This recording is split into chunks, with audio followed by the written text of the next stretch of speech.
এই যে last time Bangladesh যেভাবে এই সম্পর্কে তুমি কি বল? সেখানে কিন্তু কোচ হিসেবে আমাকে রাখলে খারাপ হবে না আমার মনে হয়, কি বলো? সুপ্রিয় দর্শক, সবাইকে ওয়েলকাম করছি about time event power by classic হোমটেক্সের পক্ষ থেকে। আমি রেবিকা রাবু। ক্রিকেট শুধু একটা শব্দ নয়, ক্রিকেটের সাথে জড়িত আছে বাঙালির আবেগ এবং ভালোবাসা। ক্রিকেট ভালোবাসে না এমন মানুষ কিন্তু খুব কমই আছে আমাদের দেশে। কেন এই কথাগুলো বলছি? কারণ আজকে আমাদের স্টুডিওতে যিনি রয়েছেন তিনি আপনাদের সবার পছন্দের এবং স্পেশালি আমার better half cricketer Mukhtar Ali. Mukhtar Ali, কেমন আছো? আলহামদুলিল্লাহ, খুবই ভালো। আমার প্রথম কোশ্চেন, বেডিং ইন্টারভিউ বাই ইয়োর ওয়াইফ, কেমন লাগছে তোমার? হ্যাঁ, আমার খুবই ভালো লাগতেছে যে আমার ওয়াইফ আমার ইন্টারভিউ নিচ্ছে। এটা আমার লাইফের সাথে একটা অন্যরকমের স্মৃতি হয়ে থাকবে। মুক্তার, আমি যে ব্যাপারটা তোমাকে প্রথমেই বললাম যে ক্রিকেট কিন্তু শুধুমাত্র একটা শব্দ না আমাদের দেশের জন্য। ক্রিকেটের সাথে কিন্তু আমাদের বাংলাদেশি মানুষের অনেক আবেগ, অনেক ইমোশন, অনেক ভালোবাসা আছে। তোমরা যখন হারো তখন কিন্তু এই মানুষগুলোর অনেক কষ্ট হয়, আবেগে বা কষ্টের জায়গা থেকে কিন্তু অনেক রকম অনেক কথা বলে। তো তুমি দর্শকের এই ভালোবাসা বা এই আবেগের জায়গা, কষ্টের জায়গাটাকে কিভাবে নাও? না, আসলে একটা মাঠে যদি দর্শক না থাকে তাহলে কিন্তু ওই খেলায় কোনো উত্তেজনা থাকে না।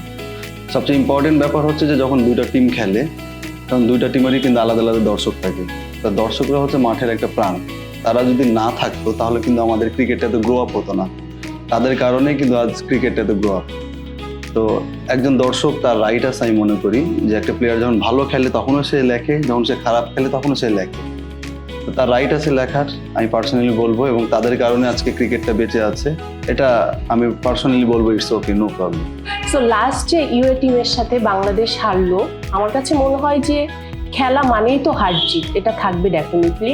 বাট তুমি যদি চিন্তা করো, ইউএ টিম কিন্তু বাংলাদেশ থেকে একদমই রিসেন্টলি তারা খেলাধুলাতে এন্ট্রি করেছে। তো অভিজ্ঞতা বলো, যেটাই বলো, সেখান থেকে কিন্তু বাংলাদেশ থেকে তারা অনেক পিছিয়ে।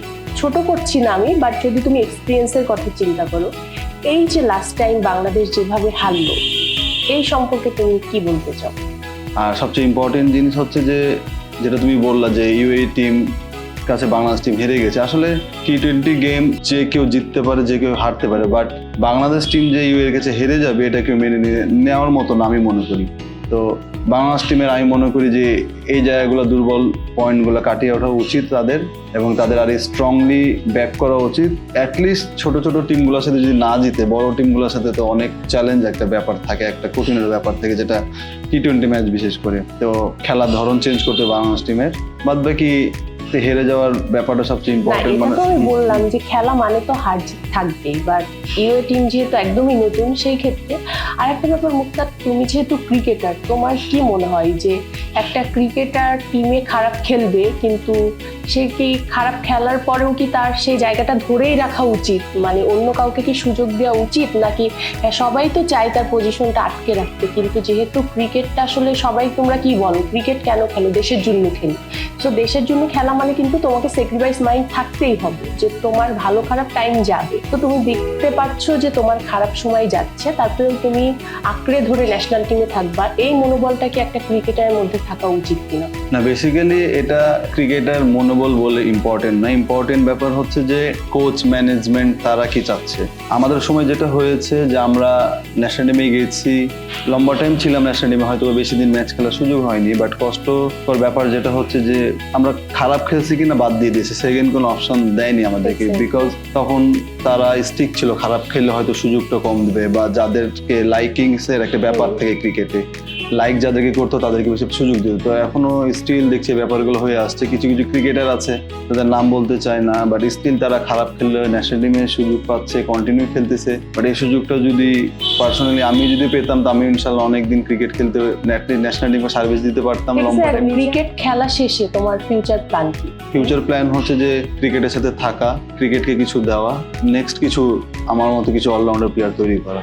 সেখানে কিন্তু কোচ হিসেবে আমাকে রাখলে খারাপ হবে না আমার মনে হয়, কি বলো?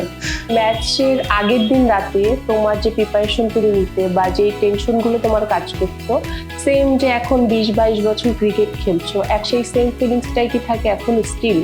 হ্যাঁ, স্টিল আমার সেম ফিলিংসটাই থাকে। এই ফিলিংসটা তো চেঞ্জ করা যাবে না, কারণ আগামীকালকে আমার খেলা থাকে, তো আমাকে অবশ্যই প্রতিটা জিনিস সবকিছু গুছিয়ে রাখতে হয়। কোনো কিছু মিস্টেক হলো কিনা, সকালে আর্লি উঠতে হয়, সবকিছু অ্যালার্ম দিতে হয়। রাতের বেলা সহজে ঘুম আসতে চায় না, তারপরেও আর্লি চেষ্টা করি বেডে যাওয়ার, বেডে যেয়ে ঘুমানোর ট্রাই করি। তো টেনশনটা সবসময় একই রকমই থাকে, কখনো চেঞ্জ হবে না। এটা যতদিন ক্রিকেট খেলবো, শুধু ক্রিকেট না, কখনো যদি ক্রিকেটের বাইরে কোচ হয়ে যায়, টেনশন থাকবে যাতে আমার টিমটা ভালো খেলে। দর্শক, এই যে 20 বছর খেলার পরেও এখনো কিন্তু খেলার আগে বউ না কারোর কোনো পাত্তা নাই, রুমে কোনো সাউন্ডও হওয়া যাবে না কিন্তু। হ্যাঁ, এনিওয়ে মুক্তার, আমরা এখন ঝটপট রাউন্ডে চলে যাব। তোমাকে একদম ঝটপট কোশ্চেন করব, একদম ঝটপট অ্যান্সার হবে। Are you ready? Ready. Okay, so বিডিতে তোমার ফেভারিট মডেল বলো, একজন ছেলে এবং একজন মেয়ে। সাকিব খান ছাড়া তো অন্য কাউকে আমি সাকিব খান কিন্তু মডেল হচ্ছে না, মানে ক্রিকেটারদের আসলে মিডিয়া সম্পর্কে কোনো ধারণা নেই। ক্রিকেটার না হতে কোন প্রফেশনে যেতে? আর্মি। আচ্ছা, এটা কিন্তু আমি জানতাম না। এদিকে বিডি বাদে, মানে বাংলাদেশ বাদে, যদি কোনো ক্রিকেটারের সাথে তোমাকে ডিনারের অফার করা হয় যে তুমি তার সাথে ডিনারে যাবা, তুমি ওয়ার্ল্ডের কোন ক্রিকেটারকে চুজ করতে এবং কেন? জ্যাক ক্যালিস, বিকজ আমার পছন্দের প্লেয়ার ছিল, অলরাউন্ডার ছিল, ছোটবেলা থেকে তাকে পছন্দ করতাম। আচ্ছা, সো নেক্সট কোশ্চেন, একটা ওয়ার্ডে তুমি তোমার নিজেকে ডিসক্রাইব করো। আমি ইমোশনাল। সবচেয়ে টাফ ব্যাটসম্যান যাকে তুমি বলার হিসেবে ফেস করছো? অ্যান্ড্রু রাসেল। আর বাংলাদেশে যদি বলো তাহলে আমার কাছে তামিম ইকবাল। ওকে, সো তোমার ফেভারিট ক্রিকেট শট? স্টেট মারা, মানে 6 মারা। So most stylish cricketer in Bangladesh তোমার কাকে ভালো লাগে? Taskin.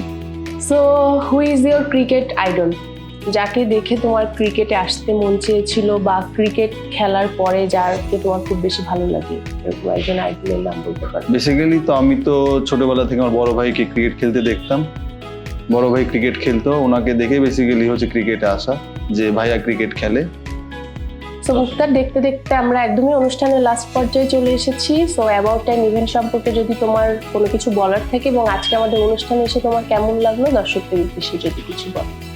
Thank you so much about time ইভেন্টকে এত সুন্দর একটা প্রোগ্রাম অ্যারেঞ্জ করার জন্য, আর আমাকে এখানে ডাকার জন্য ধন্যবাদ।